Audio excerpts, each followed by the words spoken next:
हाथों को उठाकर कि खुदावंद आज जब वचन मुझे मिले मैं उसे सीरियसली लूं, उसमें अमल लाऊं और फलों को लेके आऊं। प्रभु यीशु मसीह के सामर्थी नाम में हम मांगते हैं।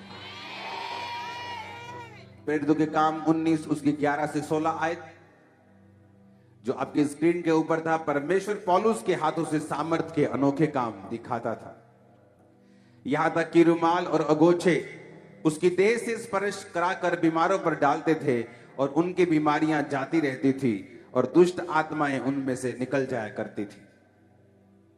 एक वचन मैं पढ़ूंगा, इब्रानियां 2 उसकी 3 से 4, ताकि आपको कलीसिया को यह बात मालूम हो कि जो कुछ चर्च में हो रहा है वो पवित्र आत्मा की मर्जी से हो रहा है। जब आप लोग लाखों में पहुंच चुके हैं तो परमेश्वर लिमिटेड नहीं है, उसे भी ये मालूम है कि उसका स्पर्श आप तक कैसे पहुंचेगा। तो इसीलिए जब वो इजराइल से मैंने रिसीव किया तो परमेश्वर ने कहा था ये तुम्हारे लिए नहीं है, ये लोगों के लिए है। और मेरे प्रेयर रूम में रहा, प्रेयर रूम में उसमें प्रेयर हुई और परमेश्वर ने कहा इससे सबको छूना है। और उसका रिजल्ट आपने थर्सडे देखा, किस तरह से जो प्रेरितों के काम में वचन पूरा होता था आपकी लाइफ में पूरा हुआ। और अभी टेस्टिमनीज की कभी बंद नहीं होगी। लगातार प्रेगनेंसी, लगातार हीलिंग, लगातार एड्स, कैंसर, कॉन्टिन्यू टेस्टिमनीज आप सुनेंगे इन जीसस ने। आमीन। इब्रानियां 2 उसकी 3 और 4 में लिखा, तो हम लोग ऐसे बड़े उद्धार से निश्चिंत कैसे बच सकते हैं जिसकी चर्चा पहले पहले प्रभु के द्वारा हुई और सुनने वाले के द्वारा हमें इसका निश्चय हुआ। साथ ही परमेश्वर भी अपनी इच्छा के अनुसार चिन्हों और अद्भुत कामों और नाना प्रकार की सामर्थ के कामों और पवित्र आत्मा के वरदानों के बांटने के द्वारा इसकी गवाही देता रहा। बाइबल कहती है परमेश्वर चिन्ह के द्वारा, 2 तरह के चिन्ह, एक शैतानी चिन्ह है, एक परमेश्वर के चिन्ह है। जितने भलाई के लक्षण हैं वो परमेश्वर के चिन्ह हैं। वो हीलिंग, वो डिलीवरेंस, दुष्ट आत्माओं से आजादी। अगर ये शैतान की ओर से होगा तो शैतान को निकाल नहीं सकता। और जब दुष्ट आत्माएं निकलती हैं, जब आप उनको छूते हैं, आज लोग टेस्टिमनीज दे रहे थे थर्सडे कि जब ये मुझ पे टच हुआ तो 15 साल से डिप्रेशन की स्पिरिट मुझे टॉर्मेंट कर रही थी, लेकिन जब ये मुझे छुआ गया मुझे ऐसा हल्का महसूस हुआ और वो दुष्ट आत्मा मुझे छोड़ के गई। मुझे मालूम है मैं पूरी तरह से फ्री हो चुका हूं। अगर उसमें परमेश्वर की सामर्थ है और परमेश्वर आज भी एक सा रहने वाला परमेश्वर है तो वो लोगों को आज भी उसी रीति के साथ छू रहा है और ब्लेस कर रहा है। और बाइबल कहती है परमेश्वर चिन्हों के द्वारा, अद्भुत कामों के द्वारा, जो इस चर्च का नाम है the church of science and wonders, जो इस वर्ष से लिया गया है कि परमेश्वर अपनी इच्छा के अनुसार चिन्हों और अद्भुत कामों और नाना प्रकार की सामर्थ के कामों और पवित्र आत्मा के वरदानों के बांटने के द्वारा इसकी गवाही देता रहा। परमेश्वर इसकी गवाही देता रहा। बाइबल कहती है जो पौलुस के हाथों से, जो पतरस के हाथों से परमेश्वर कार्य करता था, परमेश्वर उनके सुसमाचार के ऊपर मोहर लगाता था जब मिरेकल्स होते थे कि जो ये बोल रहे हैं ये मेरी ओर से बोल रहे हैं, अपनी ओर से नहीं बोल रहे।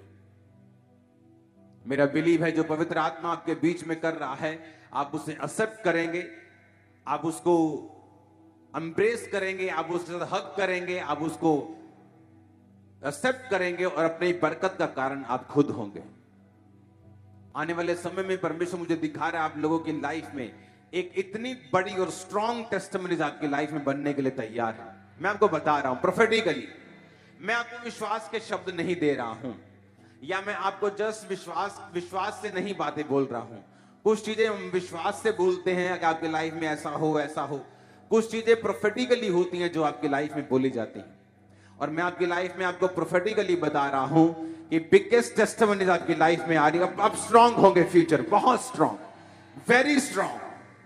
आपकी स्पिरिचुअल लाइफ, आपका फाइनेंस, आपकी फैमिली लाइफ, आप बहुत स्ट्रांग होने वाले हैं। परमेश्वर आपको उठा के खड़ा करके स्ट्रांग करके गवाहियों के साथ वो लेके आने वाला। हालेलुया, जोर से बोलो हालेलुया। ये परमेश्वर का प्लान है आप लोगों की लाइफ के लिए। वो आपको फिजिकली, फाइनेंशियली, हर तरफ से वो छूना चाहता है, बरकत देना चाहता है। परमेश्वर ने अब्राहम को कहा था कि मैं दुनियावी और आत्मिक सब प्रकार की आशीष तुम्हें दूंगा। जब परमेश्वर आपको अपने पास बुलाता है तो सिर्फ आत्मिक आशीषों के लिए नहीं बुलाता।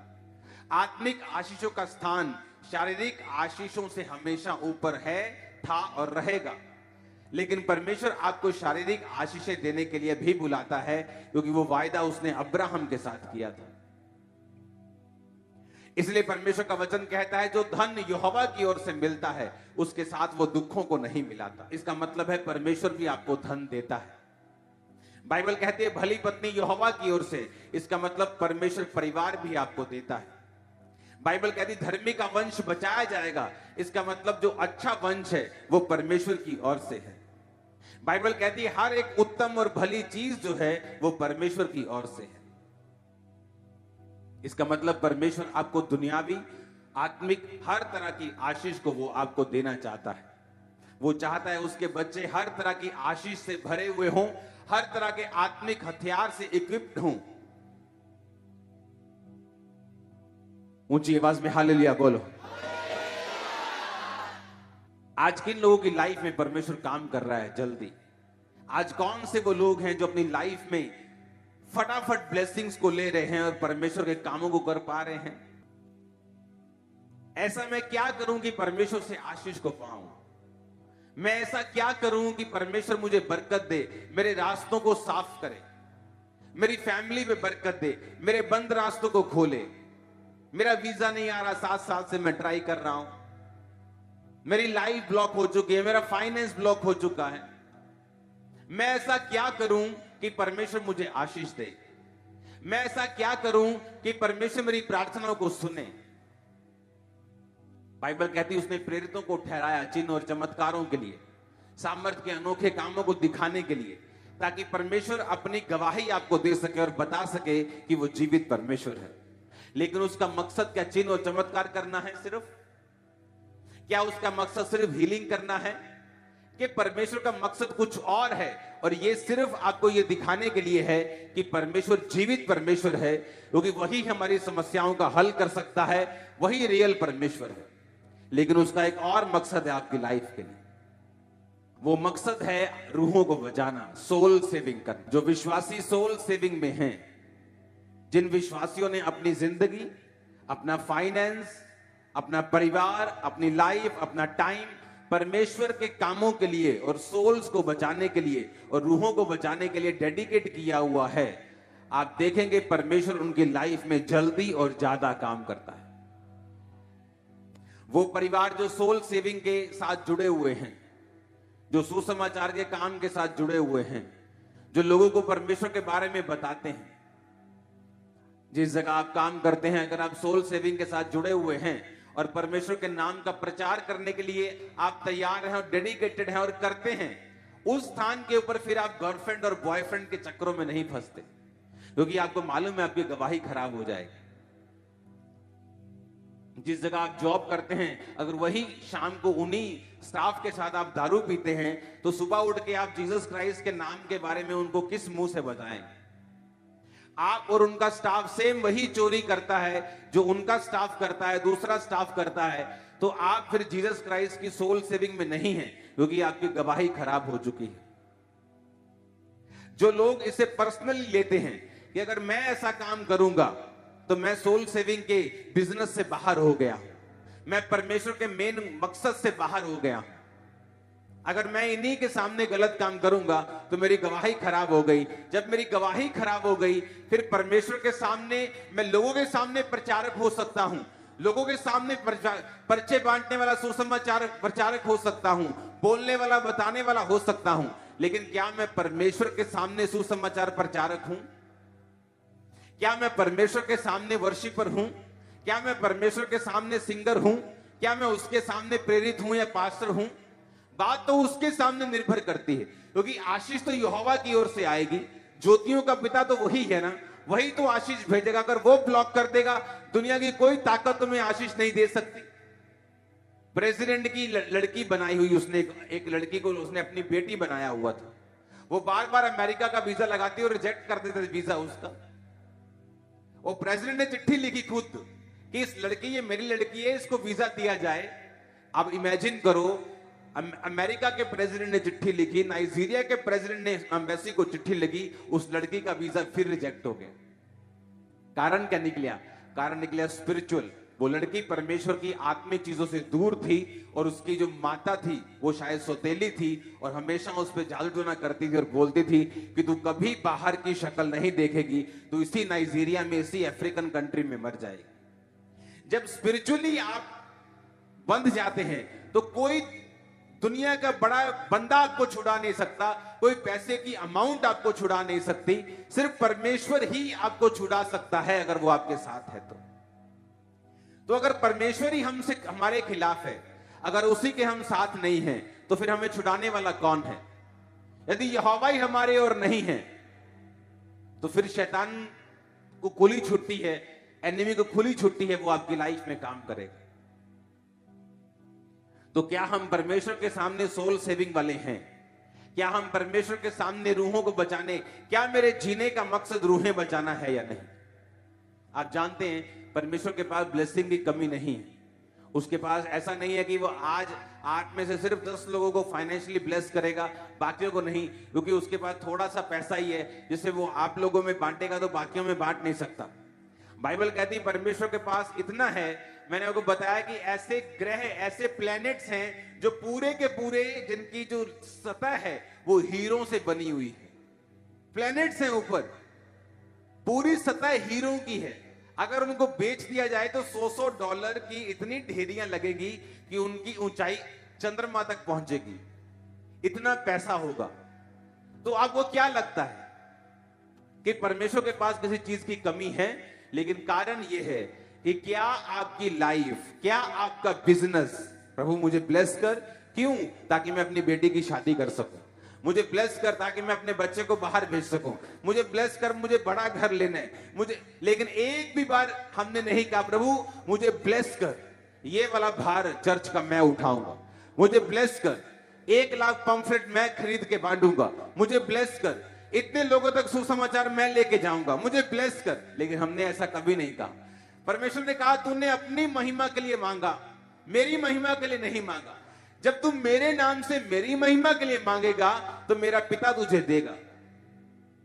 हालेलुया। क्या हमने परमेश्वर की महिमा के लिए मांगा, या अपनी पूर्ति करने के लिए मांगा, या अपनी इच्छाओं को पूरा करने के लिए मांगा, या हमने परमेश्वर के लिए मांगा? जब आप ये मांगते हैं कि परमेश्वर मेरे पूरे मोहल्ले को ब्लेस कर, तो उस मोहल्ले में आप भी आते हैं।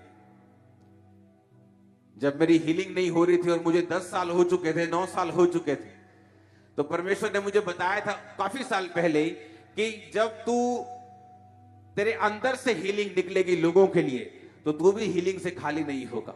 जिस नल में से पानी निकलता है वो नल खुद सूखा नहीं रहता। तो तू आशीष देता जा, तू लोगों को ब्लेस करता जा, तू लोगों को हील करता जा। तेरा समय आएगा जब मैं तुझे हील करूं। वो समय आया जब कंप्लीटली मेरे जीवन में परमेश्वर ने ऐसा काम किया जो कोई मेडिकल साइंस नहीं कर सकती थी। हालेलुया। लेकिन ऐसा कैसे? जब आपकी लाइफ परमेश्वर के कामों के लिए डेडिकेट हो जाती है। 2024 के लिए जब मैं प्रार्थना कर रहा था तो परमेश्वर मुझे विजन और दर्शन दे रहा था कि 2024 में हमें किस तरह से चलना है। अगर आपने देखा होगा 2023 कितना सक्सेसफुल साल रहा। 100 ब्रांचेस के करीब हम हो चले। आज भी 3 ब्रांचेस की ओपनिंग है। 100 ब्रांचेस के करीब हम हो जाएंगे 1 महीने के अंदर अंदर। चर्च बढ़ा, ये पंडाल को 3 गुना किया गया। आज 3 गुना से भी ज्यादा लोग बैठे हैं। हर तरफ से परमेश्वर ने ब्लेस किया। करोड़ों लोगों तक सुसमाचार पहुंचा। इंटरनेट के माध्यम से, डिजिटल मीडिया के माध्यम से। परमेश्वर ने मुझे बताया कि 2024 में हम उन लोगों तक पहुंचेंगे जिन लोगों तक इंटरनेट नहीं पहुंचता, जिन लोगों तक यूट्यूब नहीं पहुंचता, जिन लोगों तक फेसबुक नहीं पहुंचती, जो गांव में बैठे हैं, बिहार में कहीं, यूपी में कहीं, महाराष्ट्र में कहीं। हो सकता है वो जब वचन को सुनेंगे आपके चर्च में नहीं आ पाएंगे, आपके चर्च के ब्रांच के मेंबर भी नहीं बन पाएंगे, इतना दूर होंगे, लेकिन वो जीसस क्राइस्ट के चर्च के, उसकी बॉडी के मेंबर बन जाएंगे, जो हमारा मेन मकसद है करने। 2024 के लिए ऐसी तैयारी मैं कर रहा हूं कि आप लोग इसे देखोगे। जहां तक सुसमाचार नहीं पहुंचा, जहां तक हम नहीं पहुंच पाए, 2024 में परमेश्वर हमें लेके जा रहा है। और मैं आपको बता रहा हूं, आज क्यों कलीसिया अपनी आशीष के लिए रो रही है, आज क्यों कलीसियाएं अपनी आशीष के लिए परमेश्वर से भीख मांग रही हैं, क्योंकि कलीसियाएं सुसमाचार के बिजनेस में नहीं है, कलीसियाएं सोल सेविंग में नहीं है। कलीसिया इस बात का ध्यान नहीं देती कि जहां जहां सुसमाचार नहीं पहुंचा, हमें अपनी चर्च को सपोर्ट करना है, हमें बीजों के साथ जाना है, हमें ऑफरिंग के साथ जाना है, ताकि चर्च वहां पहुंच सके जहां पर आज तक कोई नहीं पहुंच पाया, जहां पे बड़े बड़े चैनल्स, जी टीवी नहीं पहुंच पाता, सोनी नहीं पहुंच पाता, स्टार नहीं पहुंच पाता। लेकिन ऐसे चैनल्स हैं जो डीडी पंजाबी की तरह, डीडी बिहार की तरह, ऐसे बहुत से चैनल्स हैं जो उन गरीब से गरीब और छोटे से छोटे और देहाती से देहाती इलाकों में पहुंच जाते हैं। क्या उन रूहों की जिम्मेवारी हमारी नहीं है? आज क्यों हम संघर्ष कर रहे हैं अपनी लाइफ में? क्योंकि हमारे जीने का मकसद सोल सेविंग नहीं है, हमारे जीने का मकसद सुसमाचार नहीं है। अगर हम बिजनेस भी कर रहे हैं तो बैक ऑफ द माइंड हमारा मकसद ये नहीं है कि जब बिजनेस से पैसा आएगा मैं चर्च के कामों के लिए और परमेश्वर के कामों के लिए उसे लगाऊंगा। यही कारण है कि चर्च जो है वो संघर्ष कर रही है। आप जानते हैं प्रेरितों के काम में लिखा हुआ है कि मान लो प्रेरितों के काम में 120 लोगों के ऊपर पवित्र आत्मा उतरा था, लेकिन जब वो शुरुआत हुई थी, जब परमेश्वर ने कहा था कि यरूशलेम को छोड़ना नहीं, तो 500 लोग थे। 500 लोग परमेश्वर की आज्ञा का पालन कर रहे थे और एक जगह बैठकर प्रेयर कर रहे थे कि यरूशलेम को छोड़ना नहीं। लेकिन जब कुछ नहीं हुआ, देखा कुछ नहीं हो रहा, काम ठंडा हो गया, ठंडा हो गया, 400 रह गए, 300 रह गए, 200 रह गए, 120 रह गए। जब 120 रह गए तो परमेश्वर की आत्मा उस दिन उतरी और सबको पवित्र आत्मा से भरा। लेकिन उन 500 लोगों को नहीं, 120 लोगों को, 380 लोग कहां चले? और बाइबल कहती है प्रेरितों के काम की कलीसिया जब शुरू हुई तो मान लो 200 लोग थे, तो कोई बिजनेस नहीं कर रहा। क्या करते थे? बाइबल कहती थी कि एक बंदा अपनी प्रॉपर्टी को बेचता था, प्रेरितों के पांव में पैसे रखता था, वो चर्च के सारे काम होते थे। लेकिन अगली लाइन में बाइबल में यह लिखा है कि प्रेरितों के पास जो लोग थे उनमें से कोई भी दरिद्र नहीं था, कोई गरीब नहीं था, कोई टूटा हुआ नहीं था। ऐसे कैसे हो सकता है? मान लो हम 200 लोग हैं, आज चर्च को एक जरूरत पड़ी, किसी ने अपना घर बेच दिया, अब सब लोग उसी में से खा रहे हैं, संगति कर रहे हैं, क्रूसेड्स हो रहे हैं, काम हो रहा है। अब वो घर का पैसा तो खत्म हो जाएगा महीने में ही। अब दूसरा घर बिक गया, दूसरे बंदे का, तीसरे का बिक गया, चौथे का बिक गया। ऐसे तो सब गरीबों की कलीसिया हो जाएगी, भूखे नंगों की कलीसिया हो जाएगी कि सारों के घर बिक गए, सारे भूखे नंगे सभी इकट्ठे हो गए हम। लेकिन परमेश्वर तो ऐसा नहीं कहता। वो कहता कि उसमें कोई भी दरिद्र नहीं था। क्यों? क्योंकि जब वो अपना घर बेचकर चर्च में लाते थे, परमेश्वर उनको 4 घरों के साथ ब्लेस करता था। जब वो एक रास्ता परमेश्वर के लिए ओपन करते थे, परमेश्वर 4 रास्तों से उनको ब्लेस करता था। और इसीलिए वचन कहता है उनमें से कोई भी दरिद्र नहीं था, क्योंकि वो परमेश्वर के घर में पैसा लाते जा रहे थे और परमेश्वर उस पैसे में बरकत देकर जब काम होते थे। आज जब बड़ी मीटिंग में कोई सुसमाचार के साथ पहुंचे, वो कहां से आया सुसमाचार? वो आपके बोने से आया। किसी ने पंफलेट पढ़ा, पोस्टर पढ़ा, वो कहां से आया? वो आपके पैसों से आया। जब परमेश्वर देखता है कि आज एक नया व्यक्ति आया है और उसने तौबा कर ली है, 1 महीने में बपतिस्मा ले लिया, तो किसके पैसों से हुआ? जो परमेश्वर आपकी इन्वॉल्वमेंट देखता है, आपका पैसा, आपकी प्रेयर, आपका जाना, आपका सुसमाचार देखता है, वो आपको बरकत देता है। मैं आपको सही कह रहा हूं। लेकिन जब वो देखता है कि आपका सोल सेविंग में कोई काम नहीं, आप ना तो सुसमाचार प्रचार करते हैं, ना तो चर्च को फाइनेंशियली सपोर्ट करते हैं, जब वो देखता है कि जो मेजर काम आपका है दुनिया का, जो सबसे प्राइम काम है आपका, रूहों को बचाना, जब आप उस काम में नहीं हैं, आपकी बरकतें पीछे रहती हैं, बंधन पड़े रहते हैं, वो टूटते नहीं, वो चीजें हल नहीं होती, वो फैमिली की सिचुएशन, वो मैरिज की सिचुएशन, वो बच्चों की सिचुएशन हल नहीं होती, क्योंकि आप एक एक्टिव मेंबर नहीं है सोल सेविंग में। ना तो आपका फाइनेंस काम आ रहा है परमेश्वर के, ना तो आपका आना, ना आपका जाना, ना आप सुसमाचार के लिए निकलते हैं, ना आप पंफलेट बांटने के लिए निकलते हैं, ना आप लोगों को गवाही देने के लिए निकलते हैं, ना आप ऑफरिंग देने के लिए निकलते हैं। इसीलिए कलीसिया संघर्ष करती है, क्योंकि वो परमेश्वर का मेन मकसद भूल गई है। जो खुदाबंद ने क्रूस पर अपनी जान दी और कहा, अब जाओ और सब जातियों के लोगों को चेला बनाओ, उन्हें बाप बेटा पवित्र आत्मा के नाम में बपतिस्मा दो, सब बातें उन्हें मानना सिखाओ जो शुरू से लेकर अंत तक मैंने तुम्हें बताई। हालेलुया, ऊंची आवाज में बोलो हालेलुया। आज कलीसिया इसीलिए संघर्ष करती है। आप लोग बहुत ब्लेसिंग में हो, मैं आपको पता है, आपको मालूम है। आप डिलीवरेंस भी जल्दी ले लेते हो, हीलिंग भी जल्दी ले लेते हो। रीजन क्या है? क्योंकि लोगों ने खामरा कलीसिया से सीखा है, उन्होंने आपसे सीखा है बोना कैसे। पौलुस एक कलीसिया में गया और उसने कहा कि जब तुम बोते हो तो दूसरे लोग उत्साहित होते हैं। आज से कुछ साल पहले जब टेंट चर्च का नाम होता था कि टेंट चर्च, टेंट में लगती है चर्च, तो वो टेंट चर्च को चर्च ही नहीं मानते थे। बोलते ये भी कोई चर्च होता है? ये कोई चर्च थोड़ी है, ये तो टेम्परेरी कुछ है, टेम्परेरी, अभी 1-2-3 साल में निकल जाएगा। टेंट ऐसे ही लगा, ऐसे ही उखड़ जाएगा। लेकिन आज हर एक मेगा चर्च टेंट में, पंजाब की हर चर्च ने फॉलो किया, टेंट में जाना, हमें भी टेंट में करनी। पहले क्या होता था? 10 मरले जगह लो, उसे बनाओ, छत डालो तो 400 लोग एंटर करेंगे, पास्टर की 20-25 साल की जिंदगी निकल जाती थी, तो रूहें इतनी सी बचती थी। जब मैं खड़ा हुआ, मैंने कहा मुझे चर्च भवन अभी नहीं बनाना, जब तक एक फैलाव तक, एक नंबर तक मैं नहीं पहुंच जाता हूं, एक इतना फैलाव, इतने लाखों तक मैं नहीं पहुंच जाता हूं, तब तक मैं अपने आप को बाउंड नहीं करूंगा, जब तक मैं अनलिमिटेड एक लेवल तक नहीं पहुंचता जहां से मैं जितना मर्जी पढ़ सकूं। डिस्कंफर्ट हुआ, जो पास्टर्स कहीं लेना नहीं चाहते।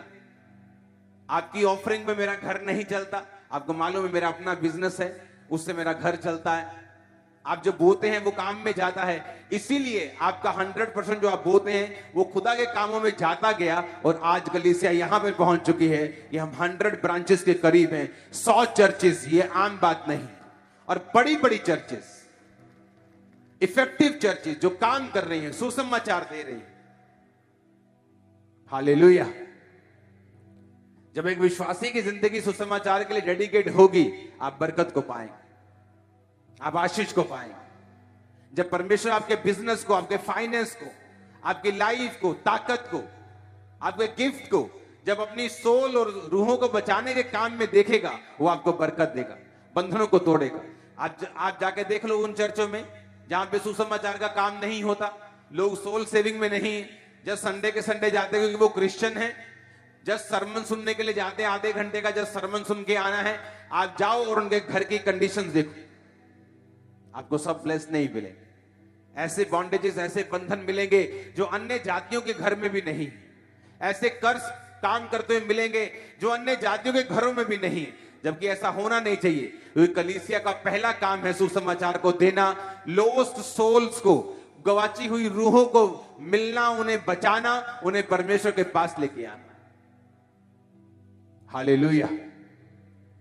मेरा मेन मकसद सुसमाचार को प्रचार करना है। जो काम परमेश्वर ने मुझे दिया है, उस काम को ईमानदारी के साथ निभाना है, ताकि उन लोगों तक पहुंचा जा सके जो अब भी बीमार हैं, लेकिन आपकी पहुंच से दूर हैं, इंटरनेट से दूर हैं, चर्चिस से भी दूर हैं, लेकिन उन तक पहुंचना आपका और मेरा काम होगा 2024 में। इस विषय पे काम शुरू हो चुका है, टीम्स ने काम करना स्टार्ट कर दिया है। एक बड़ी गुड न्यूज को आपको मैं दूंगा, आप उसमें शामिल होंगे। हेवन आपको सेलिब्रेट करेगा इस चर्च को, इन जीसस नेम। मैंने खामरा चर्च को बहुत सालों पहले बताया था कि आप जब बोते हैं ना, तो सिर्फ यही मत सोचिए कि आप फाइनेंशियली ब्लेस्ड होंगे, क्योंकि आपके बोने से हजारों कलीसियाएं खड़ी हो जाएंगी जिनको मालूम होगा कि अगर हम सच्चाई के साथ काम करेंगे, ईमानदारी के साथ परमेश्वर का काम करेंगे, तो परमेश्वर बोने वाले लोग भी देगा, वो कलीसिया भी बनाएगा, बड़े बड़े काम भी होंगे, सुसमाचार का काम भी होगा, रूहें भी बचाई जाएंगी। आपके बोने से बहुत लोगों को उभार मिला है, आपके बोने से बहुत सी कलीसियाओं को अगुवाई मिली। आपके टेंट चर्च में रहने से बहुत सी कलीसियाओं को इंकरेजमेंट मिली है कि हमें बंधने की जरूरत नहीं है, हमें पैसों की जरूरत नहीं है सेवकाई को शुरू करने के लिए, सिर्फ पैशन की जरूरत है। अगर हमें सोल सेविंग का पैशन है, हम बड़ी बड़ी चर्चें खड़ी कर सकते हैं बिना पैसों के साथ। जोर से बोलो हालेलुया। मेरा बिलीव है आप अपनी लाइफ को, अपने बच्चों को, अपने फाइनेंस को, अपने बिजनेस को, अपनी जॉब को डेडिकेट करेंगे। ये परमेश्वर हमारा पूरा परिवार सोल सेविंग के लिए। कोई प्रार्थना करे, कोई बोए, कोई सुसमाचार का प्रचार करे, परमेश्वर की सेवा में, उसके सुसमाचार में आप लोग डायरेक्ट इनडायरेक्ट कहीं भी होने चाहिए, ताकि जब आप प्रेयर करें परमेश्वर आपकी प्रेयर को सुने, वो आपको इग्नोर ना करे।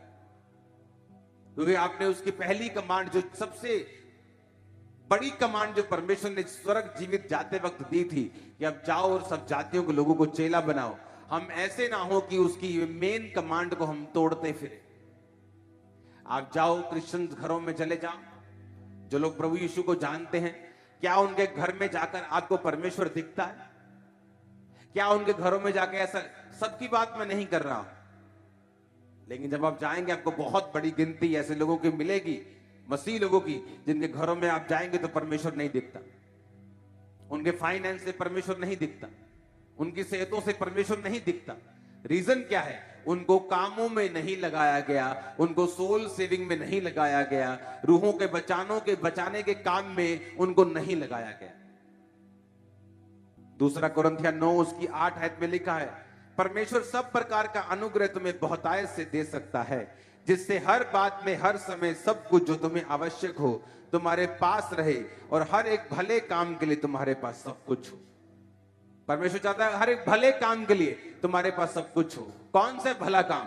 लोगों को बचाना, परमेश्वर तक उन्हें लेके आना, सुसमाचार का प्रचार करना, एक गरीब को उठाना, उसे परमेश्वर के करीब लेके आना। परमेश्वर कहता है तुम्हारे पास भले काम के लिए सब कुछ हो। तुम्हारी ऐश परस्ती के लिए वो नहीं कह रहा, लेकिन भले कामों के लिए कह रहा है। आप जानते हैं कलीसिया में ब्लेसिंग कब आती है? ये बहुत बड़ा एक सीक्रेट है जो आपको मालूम होना चाहिए। कोई भी कलीसिया अपनी प्रेयर से ब्लेस नहीं होती, याद रखना। कलीसिया तब ब्लेस होती है, और अगुआ क्यों खड़ा होता है मैं आपको यह भी बताता हूं। अगुए का काम क्या है? सिर्फ प्रीच करना नहीं, उसका काम है जो परमेश्वर इस एरिया के लिए प्लानिंग रखता है, उस प्लानिंग को बाय प्रेयर समझना। परमेश्वर मैनेजमेंट का परमेश्वर है। वो मूसा से बात करता था, मूसा हारून से बात करता था, हारून राजा से बात करता था, या हारून लोगों से बात करता था। ऐसा नहीं था कि सब आगे बोले मूसा मूसा, प्रभु ने मेरा निकाल के दिया, प्रभु ने मुझसे भी कुछ कहा है, सुन ले मूसा, मैं भविष्यवाणी कर रहा हूं। ये बेवकूफियां आजकल के लोग कर सकते हैं, क्योंकि परमेश्वर ऐसा नहीं करता। वो मूसा से बात करता था। एक सेवक का काम है परमेश्वर के प्लान को समझना, कि परमेश्वर क्या चाहता है, उसके बाद उस प्लान को चर्च को बताना। और आपको मालूम है, जो चर्च का बिलीवर उस प्लान में परमेश्वर के दास के साथ, खुदा के साथ खड़ा होगा, वो ब्लेस होगा। ये एक लौता कारण है आपकी ब्लेसिंग का।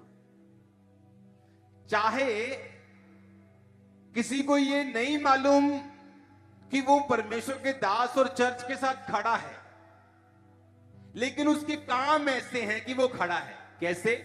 वो अपनी ऑफरिंग्स को बो रहा है, बीजों का अनाउंस होता है वो बो रहा है, सुसमाचार देने जाना है वो आ रहा है, प्रेयर करने आना है वो प्रेयर करने के लिए आ रहा है, घर पे प्रेयर कर रहा है। चाहे वो उसे मालूम नहीं है कि वो परमेश्वर के प्लान के साथ खड़ा है, पर वो खड़ा है इंटेंशनली, इनइंटेंशनली, कि वो जानबूझ के या समझबूझ के वो खड़ा है। कितने मेरी बात को समझ रहे हैं? एक ही कारण से प्रभु आपको ब्लेस करेगा। मैं आपको बता रहा हूं, जिसने ये कारण नहीं समझा उसकी ब्लेसिंग कभी परमानेंट नहीं। आप देखेंगे आज कुछ हो गया, कल को फिर ब्लेसिंग चली गई। आज हीलिंग, कल फिर बीमारी। आज ये हीलिंग मिल गई, कल को और कुछ चिंबड़ गया। ये उतरा, वो खत्म, ये आया, ये गया। ये चलेगा उनकी लाइफ में। क्यों? वो समझे नहीं बात क्या है। चर्च में हीलिंग मिरेकल्स, चर्च में अद्भुत काम इसलिए हैं कि अब आप ये समझ पाए कि आपने दुनिया घूम ली है। 16-17 डॉक्टर घूम लिए हैं, 5-7 बच्चे मरते हुए देख लिए हैं, IVF, सब कुछ हो गया आपकी लाइफ में। सब सुसाइड, सारे ड्रामे हो गए हैं शैतान के।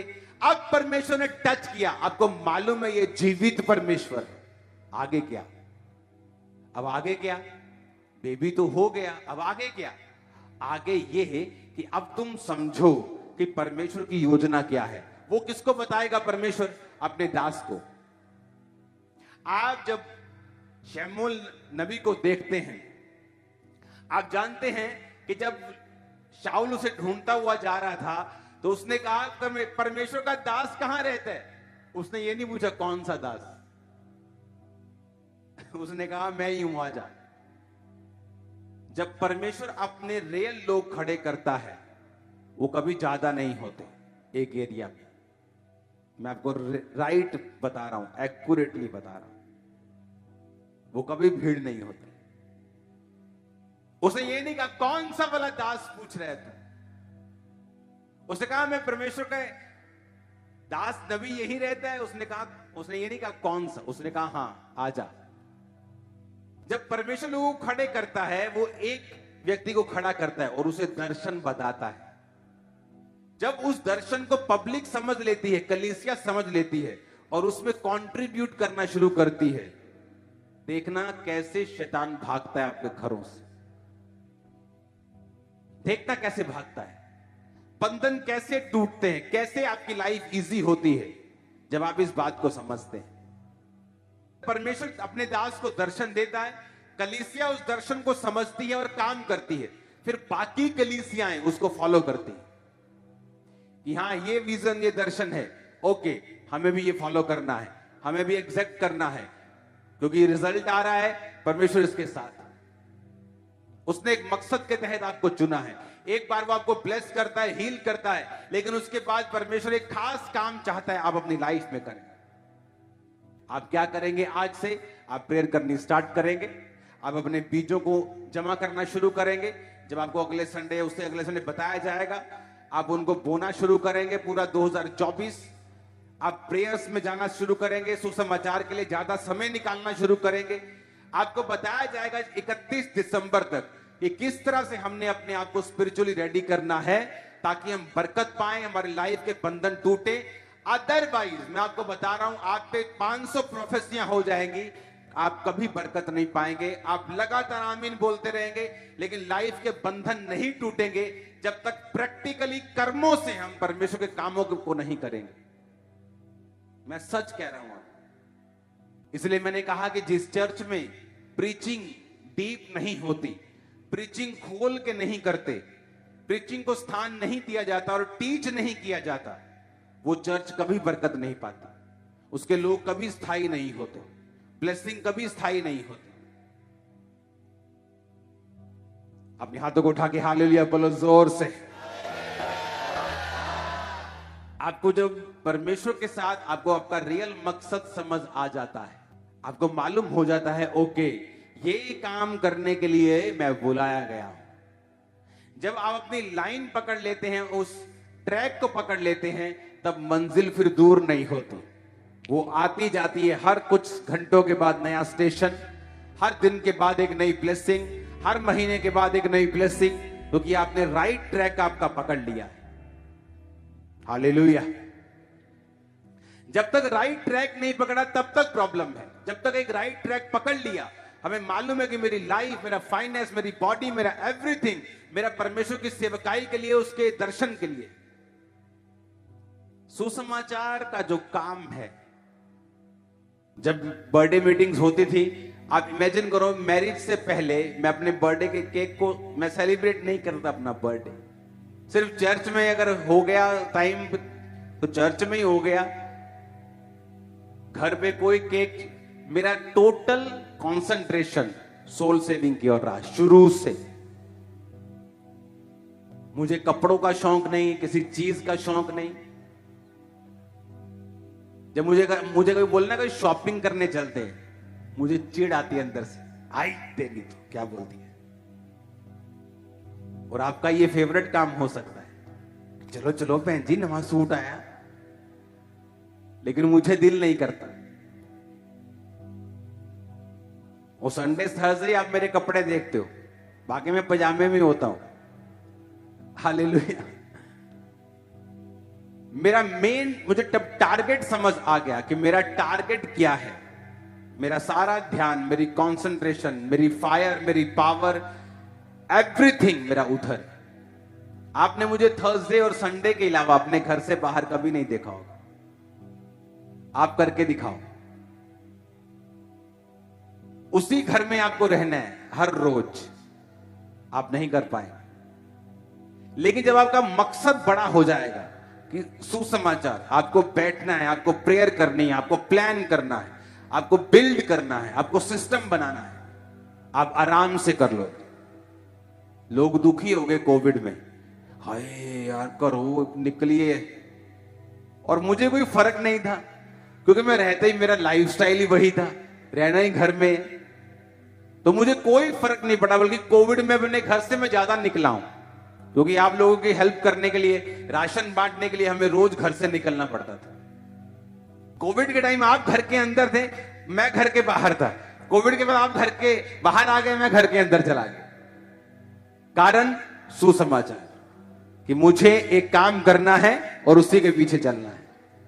और रिजल्ट आपने देखा, पंजाब ने रिजल्ट देखा है, इंडिया ने रिजल्ट देखा है। हालेलुया। और यही बात मैं आपसे कह रहा हूं, मैं आपको बता रहा हूं, मेरी लाइफ के मसले कभी हल नहीं होते अगर मैं अपना जीवन, अपना पैसा डेडिकेटली परमेश्वर को नहीं देता। जब मुझे मालूम हो गया कि मेरा सब कुछ परमेश्वर के लिए है, तो जब वो देखता है आपको अपने कामों में लगा हुआ, मैं आपको बता रहा हूं, ऐसे बहुत से एक्सीडेंट्स, इंसिडेंट्स, चीजें, अटैक्स आपकी लाइफ के लिए शैतान तैयार कर रहा होता है, लेकिन जो खुदाबंद आपको सेवा में देखता है वो होने नहीं देता, वो होने नहीं, वो कैंसिल कर देता है। लेकिन जब वो आपको अपने मकसदों में चलता हुआ देखता है, फिर आप स्टोरी सुनते हैं, सन इसमें मेरे साथ ये बड़ा हादसा हो गया था, उसके बाद हम कभी ऊपर नहीं आए, सन फलाने में हमारे साथ ये हो गया था, इस साल हमारे साथ, क्यों? क्योंकि हमारी लाइफ डेडिकेटेड नहीं है परमेश्वर के कामों के लिए, और हम एक्सीडेंट प्रूफ नहीं है, फिर कुछ भी हो सकता है। एक गाड़ी जिसकी इंश्योरेंस नहीं है, इसका मतलब ये नहीं वो चलती नहीं, वो चलती तो 10 साल चलेगी, लेकिन जिस दिन एक्सीडेंट हुआ किसी काम की नहीं रहेगी, क्लेम नहीं मिलेगा। जो लोग सोल सेविंग में हैं वो इंश्योर्ड हैं, उनकी इंश्योरेंस हो चुकी है, परमेश्वर उनके संग है। वो शैतान को डांटेगा, वो आपके बच्चों के विषय में शैतान को डांटेगा, आपकी सेहत के विषय में शैतान को डांटेगा, वो राइट टाइम पर आपको सब कुछ देगा, वो सारे सप्लाई को करेगा, हेवन आपके साथ होगा इन जीसस नेम। आप तैयार हैं सुसमाचार के कामों के लिए? कई बार आपकी लाइफ बेचैनी में होती, आपको मालूम नहीं मैं बेचैन क्यों हूं। ये बेचैनी किस चीज की लाइफ के अंदर? परमेश्वर आपको अपने करीब आने के लिए बोल रहा है। वो बेचैनी इसीलिए, वो आपको अपने करीब आने के लिए, अपनी सेवा में और बढ़ने के लिए आपको बता रहा है। अपने हाथों को उठाओ। अंकुर नरूला मिनिस्ट्रीज के ऑफिशियल यूट्यूब चैनल को सब्सक्राइब करें, जिससे आप परमेश्वर के गहरे भेदों को समझ सकें और जीवित परमेश्वर के ज्ञान में बढ़ सकें, और परमेश्वर की हीलिंग, डिलीवरेंस, आशीषें और श्रापों से छुटकारा आपके जीवन में आए। साथ ही बेल आइकन दबाएं ताकि हमारी और वीडियो सबसे पहले आप तक पहुंच सकें।